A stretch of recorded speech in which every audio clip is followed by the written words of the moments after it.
to another edition of That Sports Show. Not this sports show, not any sports show, That Sports Show. I'm your host, Jeremy, the Impact York, repping the cool Braves logo.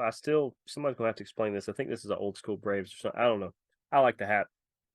And got some Brave Nuggets later on in the day. But first, if you want to be a part of this show, you guys know how to be a part of the show. And if you don't know how to be a part of this show, well, you're doing so right now. You're already doing it by watching this. Shoot us a message to YouTube, and I'll give you all the links, all the stuff, all the other ways you can be a part, interact with the show. Maybe at some point, if we build this channel enough, I'm going to put some of this on you guys. If they build this channel enough, it doesn't have to be that much, that we can do live shows and allow you guys to send in questions while we're live.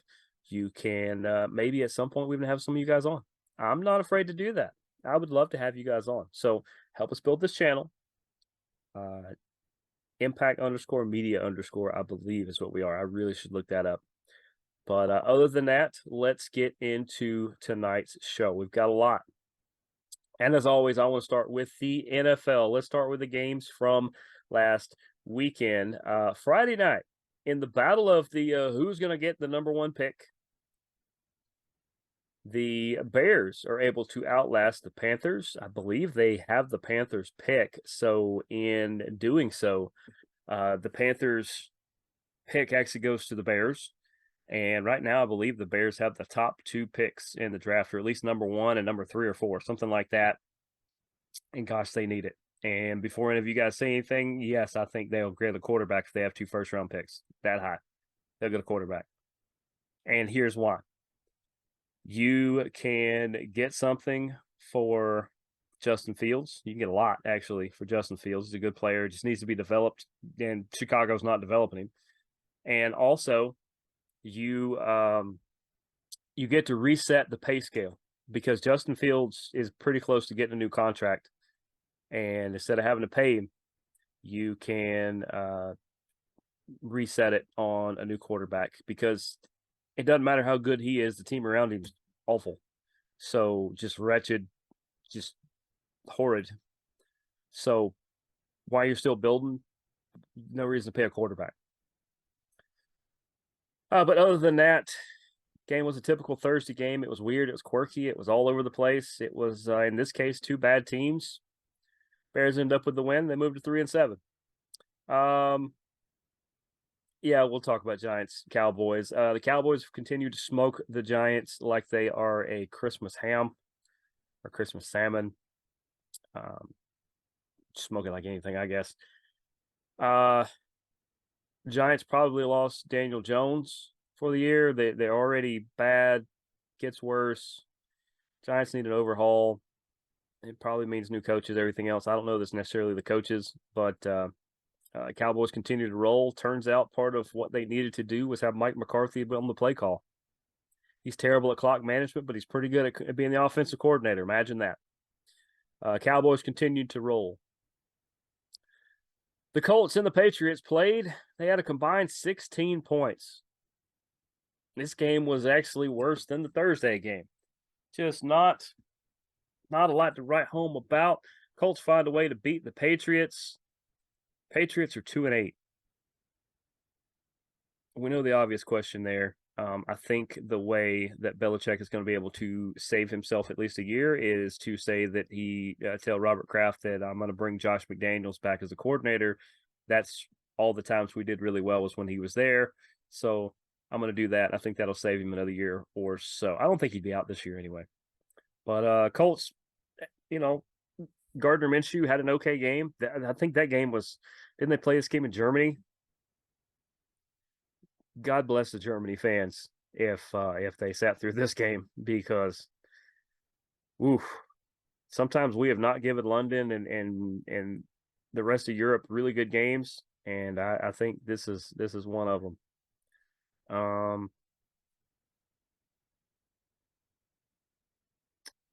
There we go. Browns and the Ravens.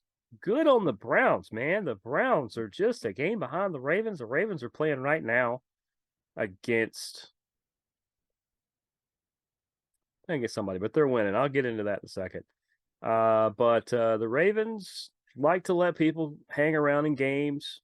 They're just usually good enough to beat them. They scored 31 points. The unfortunate thing was the Browns scored 33. The real unfortunate part is it looks like Deshaun Watson might be done for the year. This time it's not suspension. Looks like he's really got a pretty good solid injury there. He's going to have surgery soon. I think it was his shoulder. And as a quarterback, your lower leg and your shoulder, you kind of need those to play. It's unfortunate. We'll see what Thompson, I believe, is the backup. We'll see what he can do. It's already been announced. But good on the Browns. They're hanging right there with the Ravens. Looks like Baltimore and Cleveland and Pittsburgh are all gonna battle for that spot. And I think one of them's gonna get a wild card. Texans find a way to beat the Bengals. The Bengals suddenly got on a roll, but the Texans said, "Not today, sir." 30-27 is what that final was. Joe Burrow, man. Joe Burrow is doing some really good things with that Bengals team. Probably in games that they shouldn't necessarily be in. They're starting to look really well. But those Texans and CJ Stroud, he could play. Kid can play. I wasn't sure coming out of Ohio State because it's kind of like coming out of Alabama. When you have that many weapons around you, sometimes it's the weapon, sometimes it's not you. Turns out CJ Stroud is really, really good, and he's making everybody around him better. Something that not every good quarterback can say. And good on them. Looks like the Texans have a chance to maybe steal that division if the Jaguars can't get back on the pedestal. 49ers, I don't know, 34-3 over Jacksonville. Jacksonville, I don't know what was worse, the amount of times Trevor Lawrence was on the deck or the amount of times he threw interceptions. It just wasn't pretty. And it was part of him. It was a team effort. I will give you that, Jacksonville. It was a team effort to be awful. Just smelly sewage dumpster fire. It's terrible. And the 49ers, you let them get back on track. So the rest of the league thanks you, trust me. Jaguars will put it back together. They're still good. The only problem is, like I said, Texans are 5-4. They're only a game behind the Jaguars. I wouldn't have. I knew the Jaguars would probably be the favorite to win that division. Did not think the Texans would be number 2. So good on Houston again. Vikings over the Saints. Josh Dobbs does it again. And it's not magic, and he's not pulling rabbits out of his hat or anything like that. No, it turns out the guy can play, and you put him on a talented team. You get him off Arizona. You put him on a talented team, and he wins games. He beat the Falcons. He has beat the Saints. Apparently, he loves beating up on the South. But the Vikings, man, they at this point, I don't know if Kirk Cousins' contract is up after this year or next year.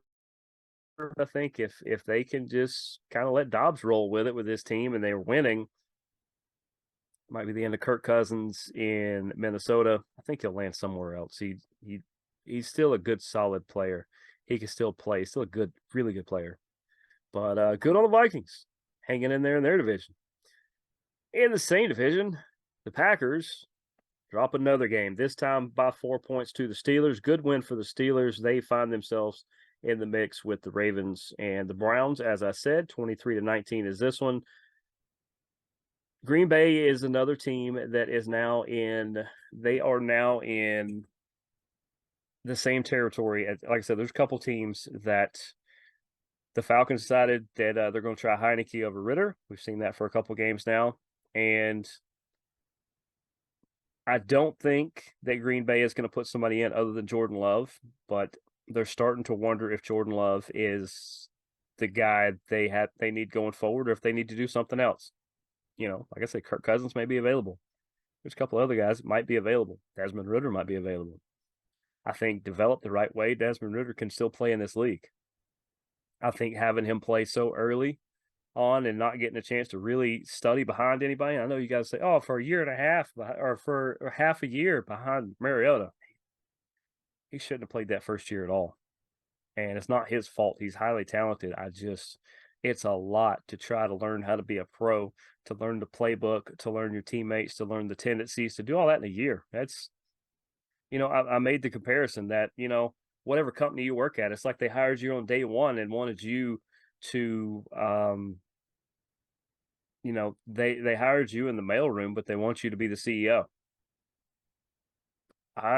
You're not ready for that. You're just not. You can blind squirrel your way through some of it, but at some point it catches up. And for the Falcons, it caught up, and it looks like for Jordan Love, it may be catching up. So we'll see what they do there. But a good win for the Steelers. Buccaneers roll over the Titans. Falcons fans, that doesn't help you at all. But the Titans are not great, but the Buccaneers aren't that great either. They've played one less game than the Falcons, but they're basically a half game better at this point because the Falcons did find a way to lose to the Cardinals and Kyler Murray 25-23. This Falcons team is way too talented. Everybody's like, oh, well, clearly it's either both quarterbacks or it's not the quarterback. That's part of it.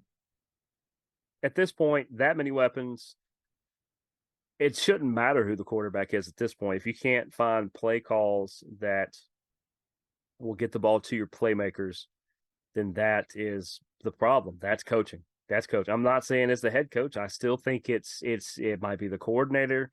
It might be a position coach. It's something, but it may even be the head coach. I don't know, but that's a coaching issue. What they're having right now is the play call. Ken Dorsey just got canned by Buffalo because they had to fire somebody and they couldn't fire 50 players. But at the same time, maybe part of it's play call. And with the Falcons, that may just be what it is. Lions over the Chargers. This was a fun game. This was a laser light show if there ever was one between Jared Goff and the Lions. Jared Goff can play. I have said that since his time at the Rams.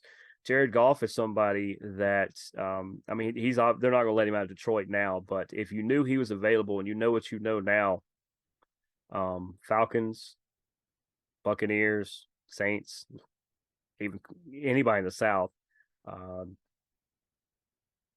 Colts, that, you eventually draft your guy and your guy's hurt. I understand that, but there's some teams that if you had Jared Goff on your team, you're a playoff team. And just ask the Chargers, who can't get out of their own way. They lose by a field goal late, and good for the Lions. Lions are 7-2, Chargers 4-5. Looks like the most talented team may not even be in the playoffs. One of the most talented teams. Once again, I think part of that is coaching. Part of it is I don't know. There's something going on in that locker room. Commanders drop a heartbreaker to the Seahawks. Geno Smith wakes up after the worst performance of his season, possibly of his career. Wakes up this week and is able to hand the Commanders loss number 6. They are 4-6. The Seahawks are 6-3. Man, there's so many weapons up there in Seattle that it's good that Geno Smith can say, hey, I can run this offense. Let me run the offense. And when I run the offense, between him and Pete Carroll with the play call and everything, Seahawks are going to be a force. They're going to be a force. I would not want to have to face them in the first round of the playoffs. They might knock somebody off. Jets and the Raiders played in a snooze fest of I'm not two teams that should be way better than they are. Raiders end up with the win there. Looks like they found a quarterback that they like. We'll see how that goes as far as that. I think we've seen the last of Jimmy Garoppolo there. Who knows? I wouldn't discount him going back to New England, especially if McDaniels goes back there. I'll say it here now. If McDaniels goes to New England with Bill Belichick or to take over as the head coach, he could technically do that. But if Josh McDaniels goes back to New England, Jimmy Garoppolo will probably be his quarterback. I'll say it now. Jets, you're another team. I know Aaron went down. You didn't really know what to do. Here's half a dozen quarterbacks out there that could lead this team. And the one you got now ain't it. And then lastly, on Monday Night Football, what turned into a fantastic game. It had the making of being another snoozer. But the Bills are just going to keep billing everywhere. They lose in the last few seconds to the Broncos and to Will Lutz. Shout out Will Lutz. Just amazing guy. Gets traded to the Broncos. New Orleans thought they're going to move on. Their kicker's not as good as Will. Yeah, he's cost them a couple games. Will initially misses the game winner, but there's 12 men on the field for the Broncos. 12 men on the field. So guess what? Not only is that a penalty, we get to redo the kick. And guess who doesn't miss the kick the second time? Will Lutz. It was basically an extra point for him at that point. Shout out to the Broncos. Russell Wilson, that might be one of your best games of the year. He's not done, guys. Russell Wilson still has gas in the tank. He's still got clubs in the bag. He's not who he was, but he's learning to be who he is. That sounds like a no fear shirt or something like that. But other than that, I think the Falcons are on a bye this week, if I remember correctly. We'll check that real quick. Producer Sunshine is shooting that over here. Appreciate her work tonight. Teams on a bye. Yep, Falcons, Saints, Colts, Patriots.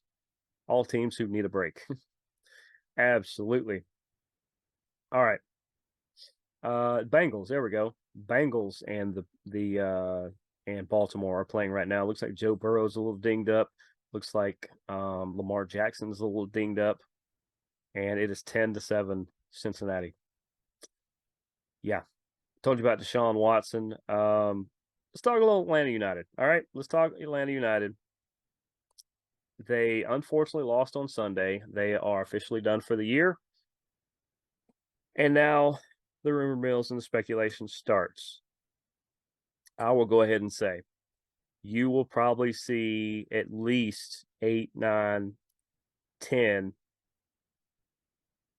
players leave this team, and you'll see that many come back in. And it's not we've got to flush things out. No, there's a lot of expiring contracts. There's a lot of people, or a couple of people on this team that may not want to resign, maybe want to go play somewhere else, or they don't fit the scheme. And you got to think this is the winter transfer window. Look what Garth Lagerwey did in the summer, and it's not just him. I'm just going to mention him for this. Look at all the people he brought in, some of the people who moved out, and look how much better the team got. They have a plan, and their plan is going to work. You started the plan, you planted the roots the second half of this season from the summer on. So imagine when he gets a full winter to move some pieces around and do some stuff. You guys, there's a couple things you're not going to like, and there's a lot of things you're really going to like.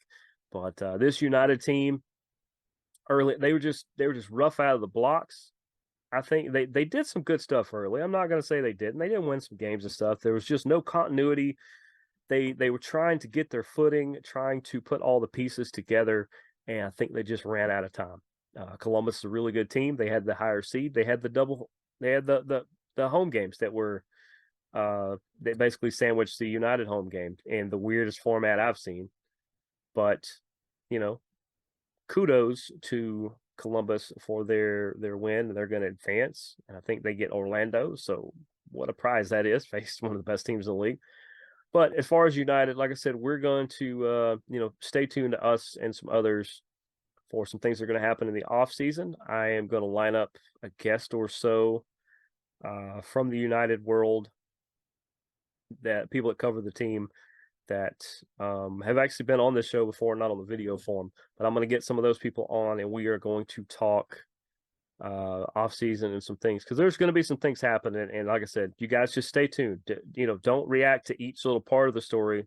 Look at the entire arc of the story. I promise you're going to really like this one. F1, they're going to be in Vegas. That is going to be Sunday at 1 a.m. on the 4-Letter Network and the 4-Letter Network Plus. Like I said last week, absolutely baffles me why this game is at 1 a.m. on a Sunday and it's in America. You usually cater to the local market F1 all year long, and suddenly you get to one of the last few races of the year and you're catering to the European market when you're in Las Vegas.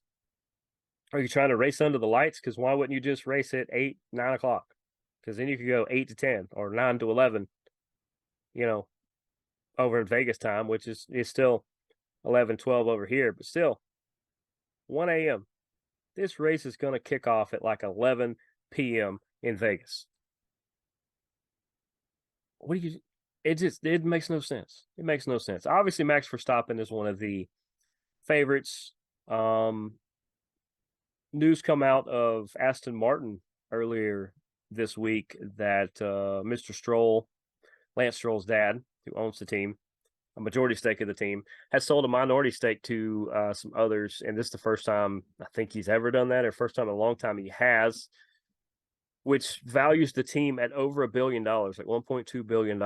That's the Aston Martin team. That's pretty crazy. So imagine what Red Bull or some of those are, or McLaren or Mercedes, any of those. Definitely upwards of that. That's some pretty interesting stuff. Like I said, Verstappen is probably the favorite. You got to watch the McLaren guys who have come out of nowhere, Piastri and Lando Norris. You got to think at some point that Charles Leclerc or Checo Perez or some of those guys are going to really put together a strong performance and not have technical failures take them out. And never discount that at some point Williams is not going to finish dead last, the Williams team. So F1's always fun. It's like condensed NASCAR to me because it's only 20 cars. It's the same 20 every week. So it's really easy to kind of learn who everybody is instead of 40 plus cars, and the back 10 can be completely different from last week. NASCAR is still fun. I like both for different reasons, but F1's a little easier to figure out. Now, I told you guys I had some Braves notes since I have this hat on as well. The MLB All-Star Game, it was announced today, is going to be in the ATL in 2025. We all know what happened last time. Hopefully nothing stupid happens this time to get it taken away again. But baseball owes Atlanta this one. They owe it because they completely botched the last one, and that's about time they try to make up for that. So it's a little far out for me to say this, but I might try to go to that. I've never been to an All-Star game. I would like. Last time it was in Atlanta, Sammy Sosa put on a display, and that was at Turner Field. So I'd kind of like to see what somebody can do at a cozier park. But 2025, that is not next season. That is 2 seasons from now. It is going to be in the ATL. I think it's going to be a lot of fun. Other note, Ronald Acuna is the unanimous MVP. Mookie Betts, no.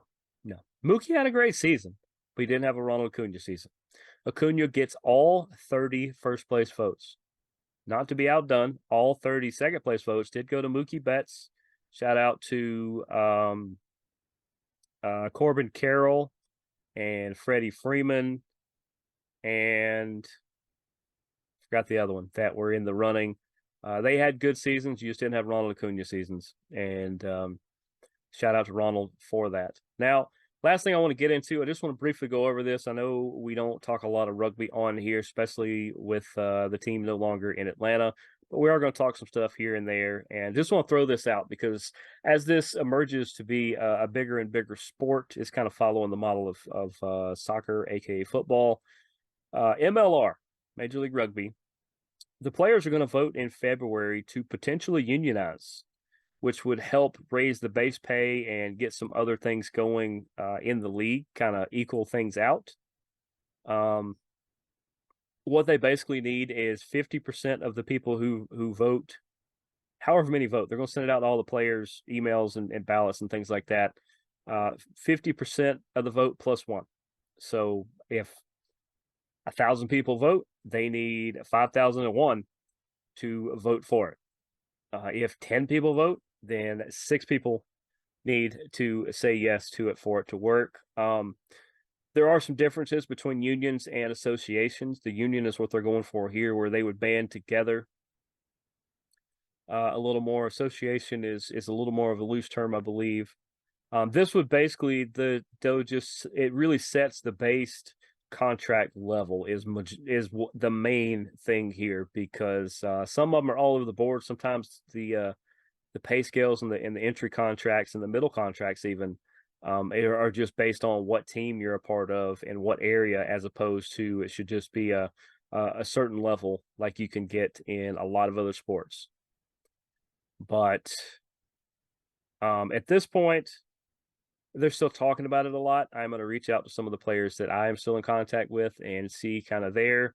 I'm not going to have them officially say anything on here unless they want to, but I'll kind of get a feel for where they're at and report back to you guys, because we are going to talk some rugby this year. There is some fun stuff coming up. There are some guests I do want to have on that I think you guys will enjoy. And like I said, it should be pretty good. Now, the last thing about those unions is for certain contracts in certain places, there are things like cars or lodging or travel or things like that that are figured into contracts. Sometimes your bigger stars, sometimes not. Sometimes maybe they rent you a car, or you're a car to drive around in while you're with the team, or they will help you go back home if you live in a different country, even if you don't, if you're wanting to travel, they sometimes will aid in that. There's different things and different perks that way. Those would not change with the unionization. Some say that the MLR is not ready for a union. I don't know yet. Like I said, there's some research I still want to do, but this is the latest that I am hearing, and just wanted to kind of put it out there to you guys. So, in the comments, suggestions, questions, comment, any of that kind of stuff. Let me know what you think, whether you want to talk Falcons. Tell me what you think of them, maybe who their quarterback should be. Or I say this, if you're going to run somebody out of town, you got to tell me who you're bringing in. So if you want Arthur Smith fired, you got to tell me what coach you want, what coach you're going after. You can't just go, oh, we got to get rid of him. Okay, well, who you want? If you don't want Ritter or Heineke as your quarterback, who do you want? Logan Woodside's I'll give you that one. Logan Woodside's the third string. If you want to talk F1, tell me about Vegas. Maybe you stay up and watch it. I'm probably going to. I'm really thinking about it. What do you think about the All-Star game back in Atlanta? What do you think about Ronald Acuna being the unanimous MVP? Maybe you thought Mookie should have got a couple. I don't know. Let me know. And also, let me know what you think. You may not be a rugby fan, but think about when your favorite sport was at this crossroads, at this juncture. What do you think about a sport unionizing? You think that's a good thing, a bad thing? Do you want more information like me? But other than that, this has been That Sports Show. Not just any sports show, not this sports show, but That Sports Show. I'm your host, Jeremy the Impact York. Appreciate you guys tuning in each and every week. We will see you guys next week. Deuces, gooses.